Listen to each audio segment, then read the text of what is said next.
Hey guys, welcome to another episode of TokeMoments. My name is Toke. I'm absolutely loving my pixie cut. Like, I wake up in the morning, I literally just run my hands through my head and I'm out the door. So there's no long locks, there's no tonguing, blow drying, nothing to do with that. I can't complain. It's time for another Ask Toke. Yay! I've gotten so many emails from you guys. Like, I can't even begin to tell you how you make me feel.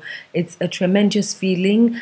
Honestly, you guys are awesome-tastic. Thank you for reaching out, and thank you for also letting me share your story with the world, because it's really big of you. If you're a vlog watcher, do not just be a watch and go.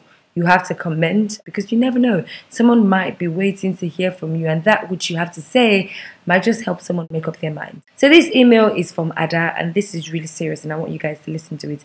And it says, "Hi Toke, I watch your vlog every Wednesday. I watch it in my office. I actually got to know about your vlog from a colleague of mine.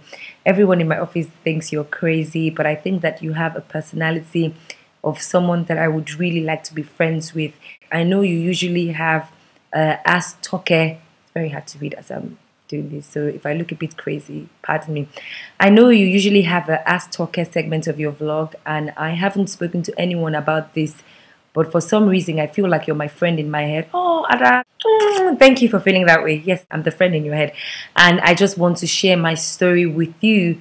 I would like for you to also share it with your vlog watchers, and hopefully I might be able to find closure from my predicament." So let's rewind back to when I was 8 years old. I had this neighbor. His name is Kunle. Kunle was 17 when I was 8, and Kunle sexually abused me. Every time I was outside playing with my bicycle, he would be staring from his window, took me to the back of the house, and always wanted to show me something new. Now, in his own words, something that I would end up enjoying, and if I told anyone, then he wouldn't be able to do these things to me. Kunle would tell me, "These are things that mommy and daddy do with themselves, and people in my school often do it too. I think you're pretty, and I don't want you to get to my age without being experienced." So basically, he sexually abused Ada. So Kunle sexually abused Ada. Now, the email doesn't end there. She says, "Fast forward to last year, I started attending this new church, and guess who is a leader in one of the fellowship in the church? Kunle, the same guy who is now married and has 3 beautiful girls. I am still single, and I must say I think that my life took the turn for the worse. I never really recovered. I think that I became weary and scared of men, and I've always been a bit of an introvert. I've always been, okay, I think that's a mistake. I've always been a bit of an introvert." Well, yeah, that's basically what the email says. "And I find it very difficult to open up to any guy. I always feel like men are not worthy to be trusted, and it's been a very big issue for me. Now, every time I see Kunle, he acts like he doesn't know me, even if I know in my heart that he knows who I am. His wife is very beautiful, and I've been tempted to tell her to be sure that he's not molesting any other person in church." No, you can't do that, Ada. "I've tried to change churches, but since I've seen him again, my life is not the same. I feel sad all the time. I feel like he needs to pay for what he has done. I feel like it's unfair for him to have a perfect life, and I'm still here single." As I said earlier, I'm not an expert. I don't really know everything. Hopefully people who watch this vlog will have a thing or two to say to you. 7 out of 10 people who walk the surface of this earth have at some point in their lives been molested, been sexually abused. Even the guys, this is not just girls alone, even the guys who sit back and say things like, "Oh, my first experience was with one auntie's friend, or one older sister's friend, or one housemaid." Love, there's no need for you to feel cool. You were sexually abused. You were molested, okay? House helps who these virgin boys, house helps who touch them in areas they're not supposed to touch them, you know, older sisters, friends, aunties, all the people that feel like, "Oh, I mean, my first experience was with an older woman.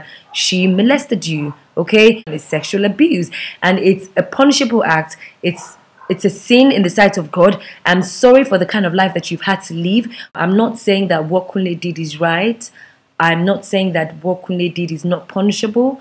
I'm not saying that what Kunle did is not offensive. I'm not saying that you are wrong to feel the way you feel. But you can't be a victim to your past, Ada.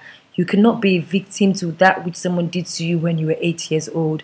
You cannot be a victim to where you're coming from. That which you see on the outside that just looks like a perfect home, the perfect wife, and the 3 kids that you see, you have no idea. It doesn't end there. He has 3 daughters. You just said that yourself.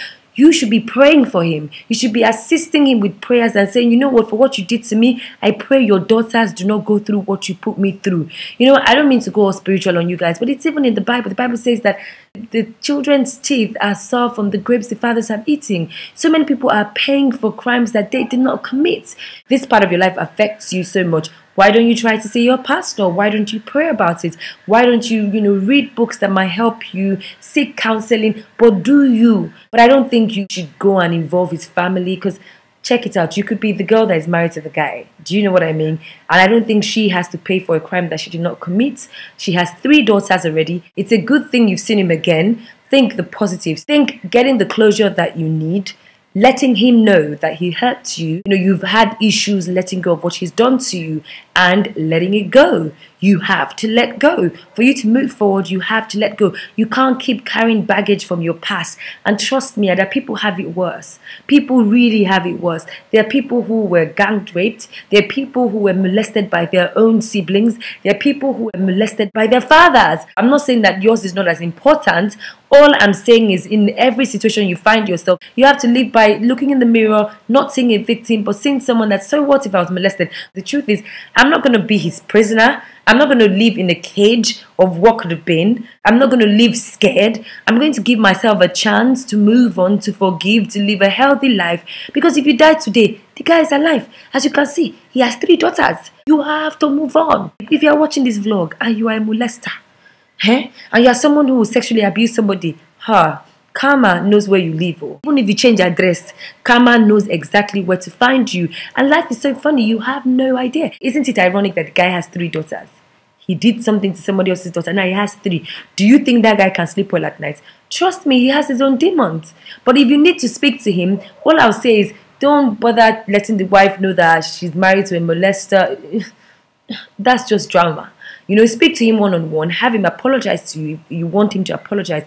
If you feel like he's not to be trusted with young children or young people, speak to the pastor in the church. And who knows? You don't know what his life has been like. You don't know if he's had to pay for his sins. He's not a leader in the church. You honestly don't know. That's my view. But there are a lot of people who will watch this and who would also let you know how they feel. For everyone who has been sexually molested at some point in their lives, do not live by what happened to you in the past. You have to let it go.